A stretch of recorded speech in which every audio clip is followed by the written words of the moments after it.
இப்ப விஜய் ஓடுறதுனால போதைப் பொருள் ஓடிடுமா? ஒரு நாள் ஓடாது. ஸ்போர்ட்ஸை எடு, ட்ரக்கை விடு. ரைட், ட்ரக்கை விடுவது மக்கள் தான். ட்ரக்கை தடுப்பது யார்? அது உங்கள் அரசு செய்ய வேண்டிய வேலை. கூட்டணியே வேண்டாம், அதை பரிசீலிக்கிறேன் அப்படின்னு சொல்றதுக்கான காரணம் என்ன அப்படின்னா, கூட்டணி கட்சிகளே இப்போ அவங்கள்ட்ட இல்லைங்கிறது தான். கூட்டணி இல்லாமல் டிஎம்கே நின்றதே கிடையாது. அந்த துணிச்சல் டிஎம்கே டிஎன்ஏலே கிடையாது. மீண்டும் நின்று மீண்டும் தோற்றால் ஸ்டாலினுடைய இமேஜ் வெகுவாக பாதிக்கப்படும். டிஎம்கே இமேஜ் பாதாளத்துக்கு போயும்.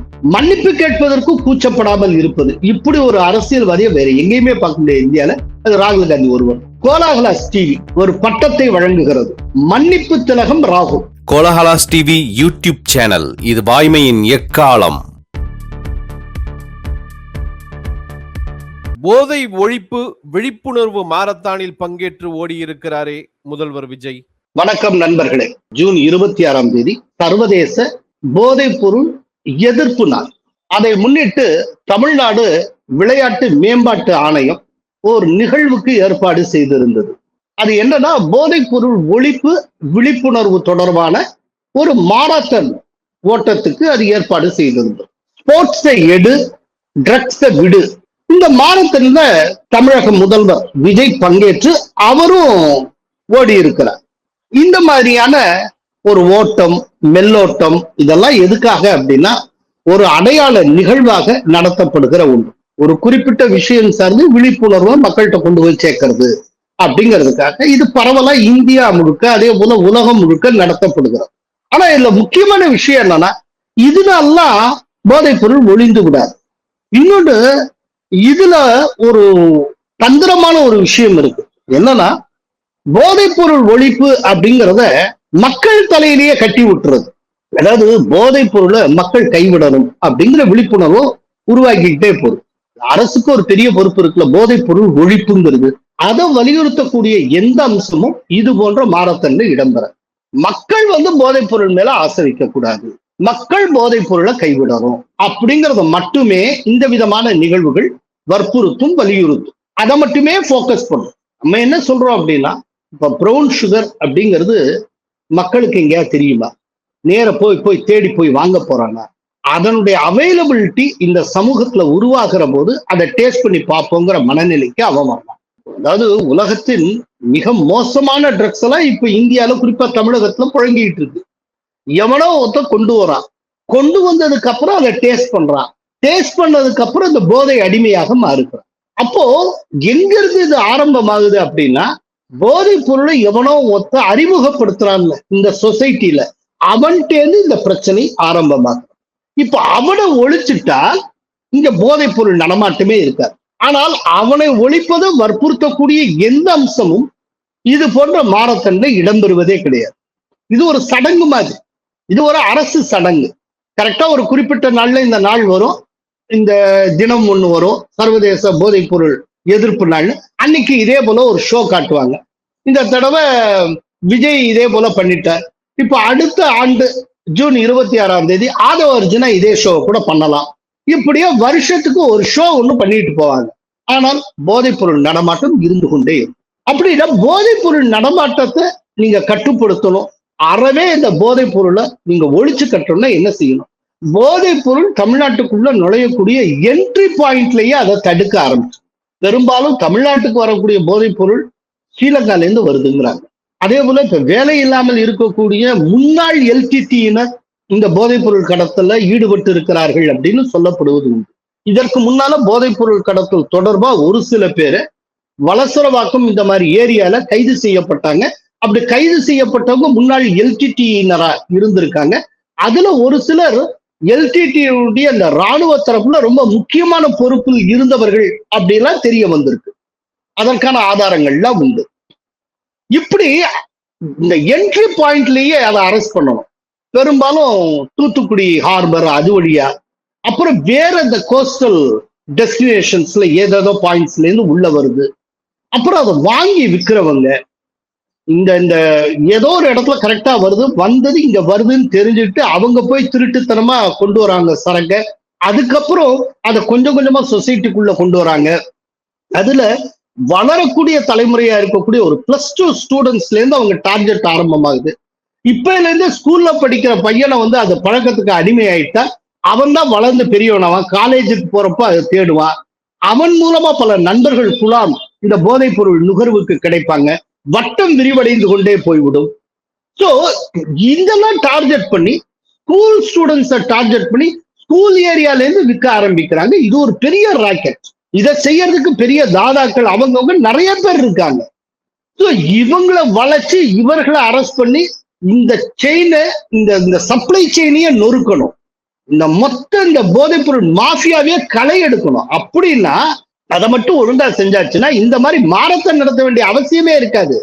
ஏன்னா இந்த மாரத்தான் நடத்திட்டு இப்படியே ஓடுறதுனால எதுவும் ஓடிராது. இப்ப விஜய் ஓடுறதுனால போதைப் பொருள் ஓடிருமா? ஒரு நாள் ஓடாது. சோ போதைப் பொருள் சப்ளை பண்றவன்ல இருந்து அந்த போதைப் பொருளை வாங்கி விற்கிறவன்ல இருந்து சகலரையும் சட்டத்தின் கீழே கொண்டு வரணும், நீதிக்கு முன்னால நிறுத்தம். இப்போ தீய சக்தின்னு டிஎம்கேயை சுட்டி காட்டி வெற்றி பெற்று வந்திருக்கிறார் விஜய். அந்த தீய சக்தியோட சம்பந்தப்பட்டு இருந்தவர் ஒருத்தர் உண்டு. அவர் பேரு ஜாஃபர் சாதிக்னு பேரு. போதைப் பொருள் கடத்தல்ல சம்பந்தப்பட்டு இருந்தவர்.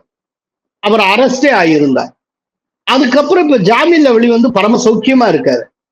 அவர் வந்து ஒரு பர்டிகுலர் கூரியர் கம்பெனியை யூஸ் பண்ணி அதன் மூலம்லாம் போதைப் பொருளை அனுப்பி இருக்கிறார். அந்த கூரியர் கம்பெனியை நடத்திட்டு இருந்தவரும் ஒரு திமுக காரர். ஜாஃபர் சாதிக்கும் திமுக ஒரு நிர்வாகியாக இருந்தவர். யோசிச்சு பாருங்க. இப்ப இந்த அரசு வந்து எத்தனை நாள் ஆச்சு? இன்னைக்கு வரைக்கும் ஜாஃபர் சாதிக்கு மேல ஏன் திரும்ப கை வைக்கணும்? அவர்கிட்ட மீண்டும் விசாரணை நடத்த வேண்டாமா? என்ன ஏற்கனவே விசாரணை ஆரம்பிச்சாங்க. கொஞ்ச நாள் உள்ள இருந்தார், ஜாமீன்ல இருந்து வெளியில வந்தார். ஜாமீன்ல வெளியில வந்ததுக்கு அப்புறம் இன்னைக்கு ஜாஃபர் சாதிக்கை பத்தி எந்த பேச்சும் கிடையாது. இப்ப என்ன அவர் முற்றும் திருந்திய ஒரு மனிதனாகி விட்டாரா? ஒரு முனிவராகி விட்டாரா? இப்ப ஜாஃபர் சாதிக்கு எல்லாமே நல்ல காரியம் தான் செஞ்சுட்டு இருக்காரா? இன்னும் கேஸ் முடியல, வழக்கு நடந்து கொண்டு இருக்கிறது. அவர் மேல சந்தேக பார்வை எப்போதும் உண்டு. நீங்க டிஎம்கே பிளேம் பண்ணிட்டு தான் சொல்லி ஆட்சிக்கு வந்தீங்க. டிஎம்கேலே இருந்து கொண்டு போதைப் பொருள் கடத்தல்ல ஈடுபட்ட ஒருவர், திமுக ஆட்சி காலத்திலே கைது செய்யப்பட்ட ஒருவர் ஜாஃபர் சாதிக்கு. அவர்கிட்ட விசாரணை தொடங்கி இருக்க வேண்டாமா? அவர்கிட்ட திரும்ப பிடிச்சிங்கன்னா அந்த நெட்வொர்க்கே அப்படியே உதிர்ந்துரும். இந்த நெட்வொர்க் என்னங்கிறத நீங்க தெரிஞ்சுக்கலாம். இப்ப வரைக்கும் இந்த போதைப் பொருளை ஒழித்து கட்டுவதற்கான நேரடி நடவடிக்கை, ஸ்ட்ரைட் ஆக்ஷன், நேரடி காவல்துறை நடவடிக்கை, நேரடி போலீஸ் நடவடிக்கை அப்படின்னு விஜய் அரசு என்ன எடுத்து இப்ப எத்தனை பேரை புக் பண்ணியிருக்கோம்? எத்தனை பேரை நீதிக்கு முன்னால கொண்டு வந்திருக்கோம்? கடைசியில என்னன்னா ஒரு வருத்தம், விஜய் அரசு ஒரு நாடக அரசாக மாறிக்கொண்டிருக்கு. ஏன்னா கடந்த 5 வருஷ காலமா டிஎம்கே செய்தது ஒரு தோற்றத்தை உருவாக்குகிற அரசு தான். அதைத்தான் அவங்க நடத்திக்கிட்டே இருந்தாங்க. எந்த காரியமும் செய்யாமல் ஒரு அறிவிப்பு அரசாக இருந்தது. ஒரு தோற்றத்தை உருவாக்கிக்கிட்டே இருந்தாங்க. எல்லாமே ஏதோ நடந்துட்டு இருக்கிற மாதிரி. ஆனா ஒண்ணு கூட நடக்காது. அப்படியே ஸ்டாண்ட் ஸ்டில்லா இந்த தமிழ்நாடு கடந்த 5 வருஷம் இருந்தது. இப்ப திரும்பவும் அதே நாடக பாணியில ஏதோ முதல்வர் ஓடுகிறார், உடனே போதைப் பொருள் எல்லாம் முடிஞ்சு போச்சா? போதைப் பொருள் கடத்தல ஈடுபட்டவங்க, போதைப் பொருள் அத்தனையும் தமிழ்நாட்டுக்குள்ள கொண்டு வர்றவங்க, அவங்கள்ட்ட வாங்கி விற்கிறவங்க, அந்த சப்ளை செயின், ஒவ்வொரு ஊர்லயும் அவங்க சப்ளை செயின்ல எந்தெந்த கண்ணி இருக்கு, யாரு அந்த மாஸ்டர் மைண்ட் இருக்காங்க, இவங்கெல்லாம் யாராவது ஒருத்தர் மேலேயாவது இப்ப வரைக்கும் இந்த அரசு கை வச்சிருக்கா? எத்தனை பேர் இப்ப போதைப் பொருள் தொடர்பு அரெஸ்ட் ஆயிருக்காங்க? ஜாஃபர் சாதிக்கு மீண்டும் விசாரணைக்கு உட்படுத்தாதது ஏன்?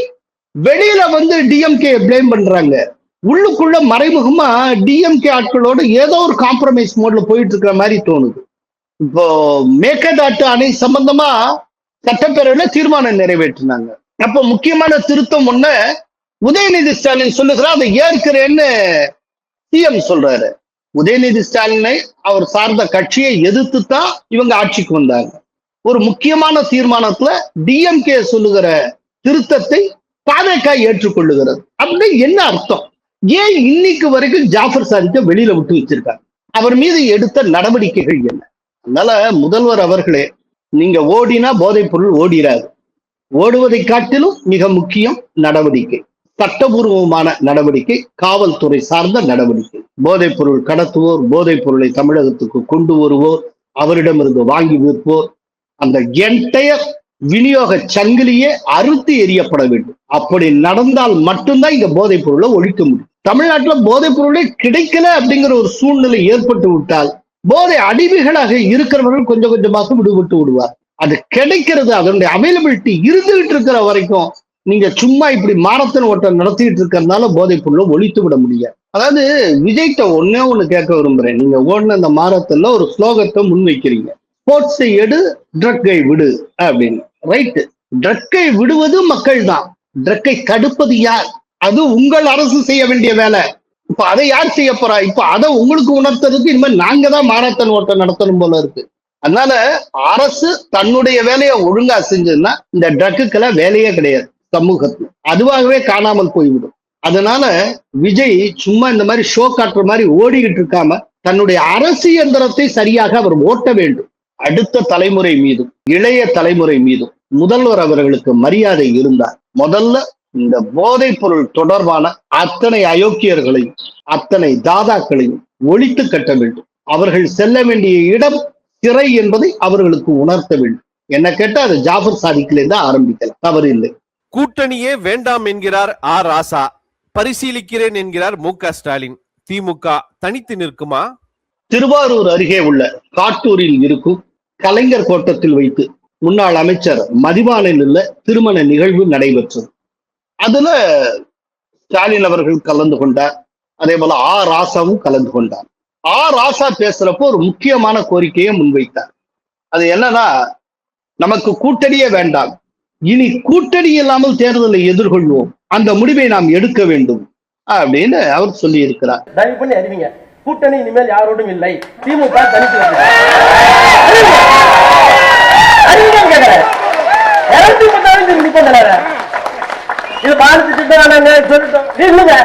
தமிழ்நாட்டை காப்பாற்றணும் வழி இல்லை, யாரை நம்பி நாம் இல்லை.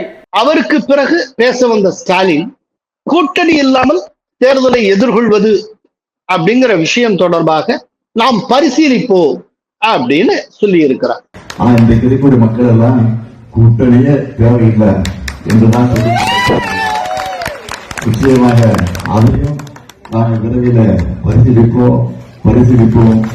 கூட்டணியே வேண்டாம் என்பது குறித்து பரிசீலிப்போம் அப்படின்னு ஸ்டாலின் கூறியிருக்கிறார். இதுல என்னன்னா, இந்த கோரிக்கை வருகிற காலம், இந்த கோரிக்கையை பரிசீலிப்பதாக ஸ்டாலின் கூறியிருக்கிற காலகட்டம் இது என்னங்கிறத பார்க்கணும்.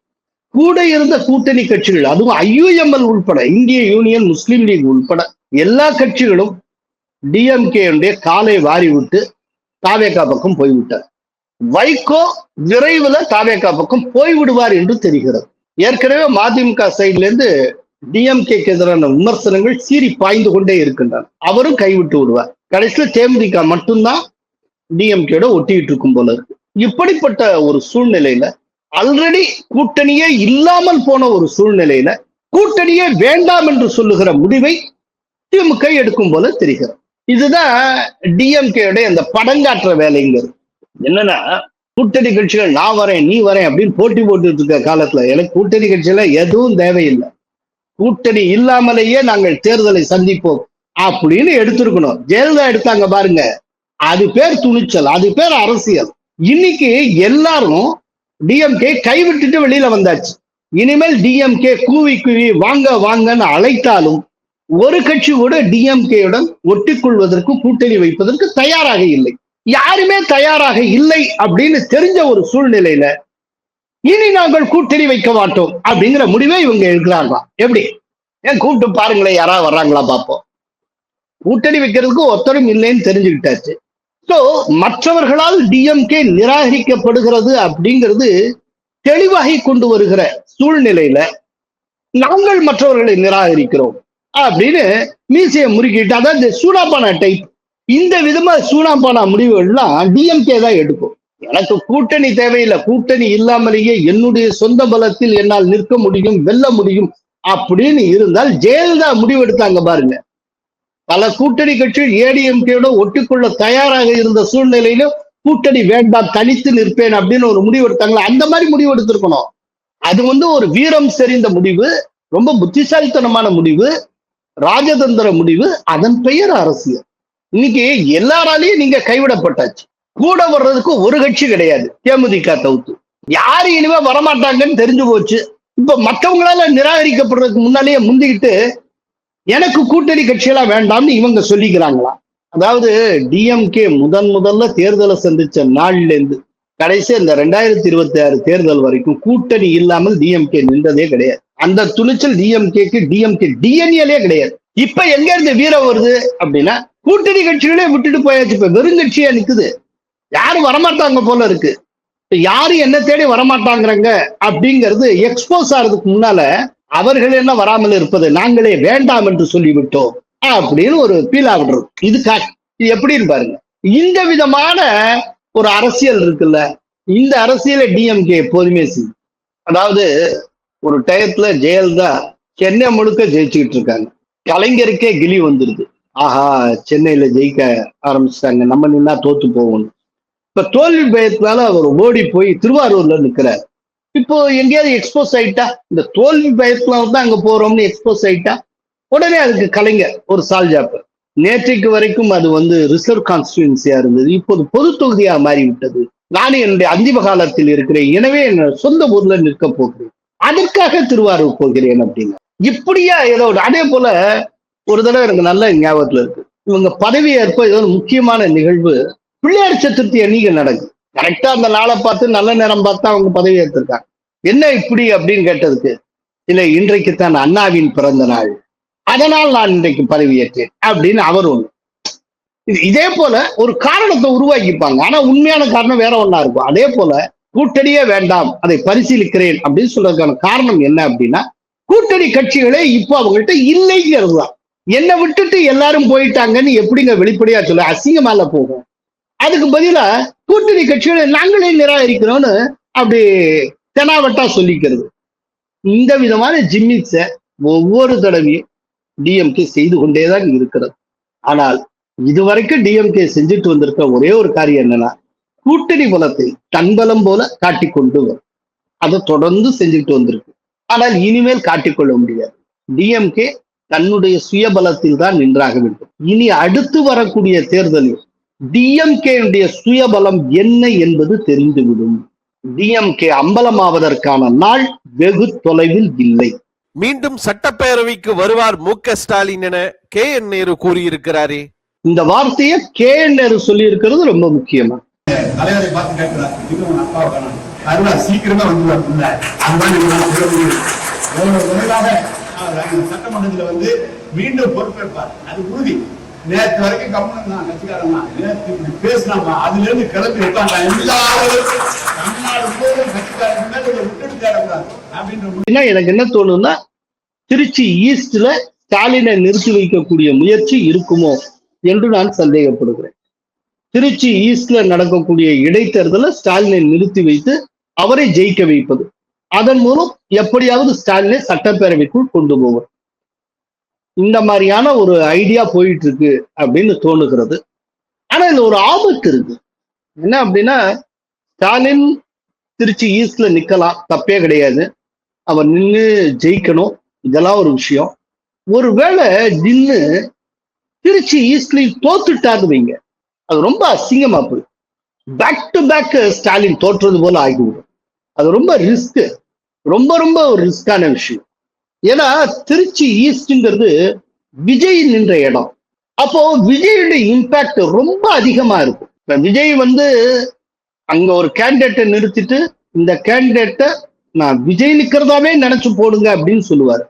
இன்னொன்னு, இன்னைக்கு தேதியில விஜய பொறுத்த அளவுல திருச்சி கிழக்குங்கிறது ரொம்ப ஒரு பிரஸ்டீஜியஸ் கான்ஸ்டிடியூன்சி. ஏன்னா அவர் சில மாதங்களுக்கு முன்னால ஜெயிச்ச ஒரு தொகுதியில அவருடைய கட்சி தோற்றதுன்னா அது பெரிய அவமானமா இருக்கும். அப்புறம் அதை வச்சே எதிர்கட்சிகள் நிறைய உருட்டுவாங்க. அதனால விஜய பொறுத்தளவுல திருச்சி ஈஸ்ட்ல தாவேக்கா ஜெயிச்சே ஆகணும், அந்த கட்டாயம் இருக்கு. அப்படிப்பட்ட தொகுதியில ஸ்டாலினை கோர்த்து விட்டாங்கன்னு வச்சுக்கோங்க, அது பெரிய பிரச்சனையாகும். ஸ்டாலின் மீண்டும் தோற்றார்னா ஒரு 2-3 மாசத்துக்குள்ள 2 முறை தோற்ற முன்னாள் முதல்வர் அப்படிங்கிற மாதிரி பேர் கிடைச்சுப்போம். அதனால இப்போதைக்கு ஸ்டாலின் போட்டியிடாமல் இருப்பதே உத்தமம். அவர் எங்க போட்டியிட்டாலும் ஒரு ரிஸ்க் இருக்கு. ஒருவேளை அவர் தோற்று விட்டால் அப்போ அதனால ஏற்படக்கூடிய அரசியல் விளைவுகள், அதனால ஏற்படக்கூடிய தாக்கம் டிஎம்கே வெகுவாக பாதிக்கும். அதனால இந்த இடைத்தேர்தல்ல போட்டியிடுவது அப்படிங்கிறது குறித்து ஸ்டாலின் ஒரு தடவைக்கு 10 தடவை நிறைய யோசிக்க வேண்டும். நேரு சொல்றாருங்கிறதுக்காக போய் எங்கேயாவது மாட்டிக்கிட்டா எல்லாமே பிரச்சனையாகும். இப்ப ஸ்டாலினுக்கு ஒரு வழி வேணா இருக்கு, என்னன்னா தாவேகாவோட ரகசிய அண்டர்ஸ்டாண்டிங் வச்சுக்கிறது, தாவேகாவோட ஒரு காம்ப்ரமைஸ் பேசிட்டு ஏதேனும் ஒரு தொகுதியில நின்று தாவேகா சார்பில் ரொம்ப வீக்கான கேண்டிடேட்டை போட்டு அதன் மூலமா ஸ்டாலினை ஜெயிக்க வைக்கிறது, அந்த மாதிரிலாம் கொண்டு போகலாம். பட் ஸ்டாலினோட தாவேகா காம்ப்ரமைஸ் பண்ணிக்குமா இல்லையான்னா எனக்கு தெரியல. எப்படி இருந்தாலும் ஸ்டாலினுக்கு ஒரு ரிஸ்க் ஃபேக்டர் இருக்கு, அது இல்லைன்னு சொல்ல முடியாது. மீண்டும் நின்று மீண்டும் தோற்றால் ஸ்டாலினுடைய இமேஜ் வெகுவாக பாதிக்கப்படும். டிஎம்கே இமேஜ் பாதாளத்துக்கு போயிடும். அது அடுத்து வரக்கூடிய உள்ளாட்சி தேர்தல்கள், அதே போல 2029 மக்களவை தேர்தல் எல்லாவற்றிலும் எதிரும். இன்னைக்கு கூட்டணி கட்சிகளால் கைவிடப்பட்ட நிலையில் இருக்கக்கூடிய டிஎம்கே தனக்குள்ள இயல்பாகவே இருக்கக்கூடிய ஒரு முறையிலையும் இழந்துவிடும். அதனால ஸ்டாலின் இந்த இடைத்தேர்தல் எதிலையும் போட்டியிடாமல் இருப்பது உத்தமம். இது என்னுடைய பர்சனல் ஒப்பீனியன். மீண்டும் மன்னிப்பு கேட்டிருக்கிறாரே ராகுல். அதாவது மன்னிப்பு திலகம் ராகுல் காந்தி போபால் உயர்நீதிமன்றத்தில் மன்னிப்பு கேட்டு இருக்கிறார். அது என்ன அப்படின்னா, சிவராஜ் சிங் சௌஹானுடைய மகன் கார்த்திகேய சிங் மீது ஒரு அவதூறை அவர் பரப்பினார். பனாமா லீக்ஸ்ல வெளிவந்த சில தகவல்கள்ல இந்த கார்த்திகேய சிங் பற்றியும் தகவலும் இருக்கு. அவர் இந்த விதமான ஸ்கேண்டல்ல ஈடுபட்டார் அப்படின்னு சொல்லி அவரா அள்ளி விட்டுக்கிட்டு இருந்தார். உடனே நேரடியா பாதிப்புக்குள்ளான கார்த்திகேய சிங் என்ன செஞ்சார் அப்படின்னா, போபால் ஹைகோர்ட்ல கேஸ் போட்டார், மான நஷ்ட வழக்கு போட்டார், டிஃபமேஷன் கேஸ் போட்டார். இந்த மாதிரி பனாமா லீக்ஸ்ல என்ன பத்தி அவதூறா வந்திருக்குன்னு சொல்லிட்டு ராகுல் காந்தி சொல்லிட்டு இருக்காரு. அதற்கான ஆதாரங்களை ராகுல் காந்தி காட்டணும். அப்படி இல்லைன்னா அவர் மீது, அதாவது ராகுல் காந்தி மீது சட்டபூர்வ நடவடிக்கை எடுக்க வேண்டும் அப்படின்னு அவர் ஒரு வழக்கம் போட்டார். இப்போ என்னன்னா, அந்த உயர் நீதிமன்றம் ஸ்ட்ரிக்டா சொல்லியிருக்கு, ஆதாரம் இருந்தா காட்டுங்க, அப்படி இல்லைன்னா ஒழுங்கா அப்பாலஜி கேட்டுருங்க அப்படின்னு. ராகுல் காந்தி பொய் சொல்றதுல மன்னனாச்சு, அவர் கையில ஆதாரம் இல்லை. ஸோ போபால் ஹைகோர்ட்ல அவர் மன்னிப்பு கேட்டு விட்டார். இதுக்கு முன்னால அப்படித்தான், அதாவது ரஃபேல் தொடர்பான விஷயத்துல முன்னால அவர் ஒரு பொய்ய சொன்னார். என்னன்னா, மோடி ஒரு திருடன் என்று உச்ச நீதிமன்ற நீதிபதிகளே சொல்லிவிட்டார்கள் அப்படின்னு. அவங்க அந்த மாதிரி எதுவுமே சொல்லல. அப்புறம் நீதிபதிகளே கூப்பிட்டு விளக்கம் கேட்டாங்க. நாங்க சொன்னதா நீங்க சொல்லியிருக்கீங்க, எப்ப சொன்னோம், எதை நீங்க இந்த விதமா இன்டர்பிரட் பண்ணீங்க அப்படின்னு கேட்டார். அதுக்கு அவர் ஏதோ ஒரு பதில் சொன்னார். அதை உச்ச நீதிமன்றம் ஏற்றுக்கொள்ளல. நீங்க சொல்ற அர்த்தத்துல நாங்க பார்க்கவே இல்லை, நாங்கள் அவ்விதமாக சொல்லவே இல்லை, அதனால இதற்கு நிபந்தனையற்ற மன்னிப்பை நீங்கள் வழங்கியாக வேண்டும் அப்படின்னா. ஆனா சுப்ரீம் கோர்ட்ல நிபந்தனையற்ற மன்னிப்பை கேட்காமல் 2-3 தடவை இழுத்தடிச்சார். உச்ச நீதிமன்றம் கிடுக்கிப்பிடி போட்டதும் வேற வழியே இல்லாமல் உச்ச நீதிமன்றத்துல ரிட்டர்னா மன்னிப்பு கடிதத்தை எழுதி கொடுத்து விட்டு வந்தார் ராகுல் காந்தி. அதாவது ராகுல் காந்தி மாதிரி கூச்சமே இல்லாமல் பொய் சொல்லுவது, மன்னிப்பு கேட்பதற்கு கூச்சப்படாமல் இருப்பது, இப்படி ஒரு அரசியல்வாதியை வேற எங்கேயுமே பார்க்க முடியாது இந்தியால. அது ராகுல் காந்தி ஒருவர். அதனால கோலாகலாஸ் டிவி ராகுல் காந்திக்கு மனமு ஒரு பட்டத்தை வழங்குகிறது. ராகுல் காந்திக்கு நாம வழங்குகிற பட்டம் என்ன அப்படின்னா, மன்னிப்பு திலகம் ராகுல். நன்றி, வணக்கம். கோலஹலாஸ் டிவி யூடியூப் சேனல், இது வாய்மையின் எக்காலம்.